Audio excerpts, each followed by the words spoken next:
풀 스톨 랜딩은 비행기를 활주로에 최대한 가까이 붙인 뒤 스톨을 거는 것입니다. 이것을 하기 위해서는 과도한 조작을 피하면서 비행기의 기술을 서서히 들어야 합니다. 제너럴 항공에서는 착륙 과정을 어프로치, 라운드 아웃, 터치다운, 롤아웃이라고 칭하고 있습니다. 어프로치 과정에서는 에너지 관리가 중요합니다. 에너지 관리는 활주로의 특정 위치까지 특정 어프로치 속도로 접근하는 것을 말합니다. 이것을 위해서는 실제 터치다운을 하는 위치보다 앞에 있는 에임 포인트를 정해야 합니다. 그리고 에임 포인트를 목표로 접근합니다.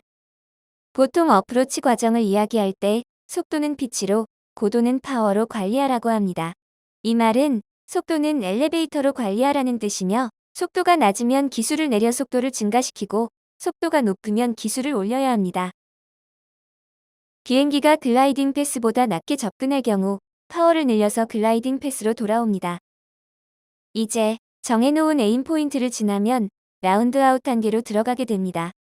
라운드 아웃의 목표는 속도를 줄이면서 서서히 활주로로 하강하는 것입니다. 라운드 아웃 시 주로 하는 실수는 오버 컨트롤하는 것입니다. 속도가 충분히 줄어들기 전 피치를 들면 비행기는 벌루닝 상태로 들어가 다시 상승하게 됩니다. 라운드 아웃을 성공시키기 위해서는 비행기가 활주로에서 5피트 정도 위에 있을 때 레벨 플라이트를 하는 것입니다. 이렇게 되면 비행기는 서서히 활주로로 하강하기 시작하고 피치를 조금씩 들어주면서 하강 속도를 관리합니다. 속도가 부족해져 스톨 상태에 들어가면 엘리베이터가 무뎌지는 것을 느낄 수 있습니다. 그리고 이때부터는 벌루닝이 생기지 않습니다. 이때부터는 정지할 때까지 엘리베이터를 다시 떠오르지 않을 만큼 최대한 당겨줍니다. 활주로에서 3피트 이상 떨어져 있을 경우 스톨이 걸리면 하드랜딩이 됩니다. 하지만 1피트 정도 떨어져 있을 경우에는 부드러운 랜딩이 될 것입니다. 피치를 드는 타이밍을 정확하게 알기 위해서는 활주로의 먼 곳을 응시해야 합니다. 너무 가까운 활주로 바닥을 응시할 경우 하강 속도를 감지하지 못해서 하드랜딩하거나 오버 컨트롤을 할 수 있습니다. 속도가 너무 빠른 상태에서 접근하면 활주로에서 플로팅이 오래될 수 있습니다.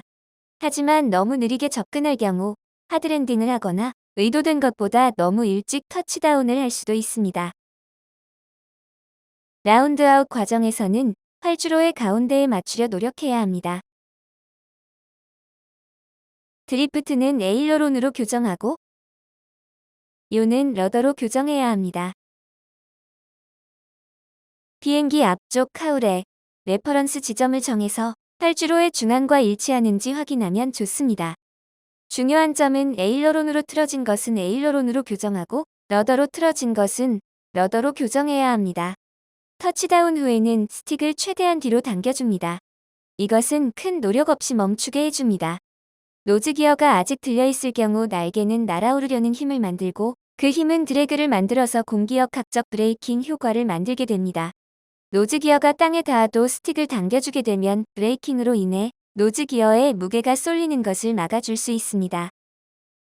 요약하면 속도는 피치로, 고도는 파워로 교정하여 정해진 에임 포인트까지 어프로치 속도로 비행기를 이끌어가고 라운드 아웃 과정에서 활주로에서 5피트 높이 정도에서 속도를 줄여 서서히 하강하고 피치로 하강 속도를 관리하며 터치다운하면 됩니다. 터치다운 이후에는 스틱을 최대한 뒤로 당겨 공기역학적 브레이킹 효과를 만들어줍니다.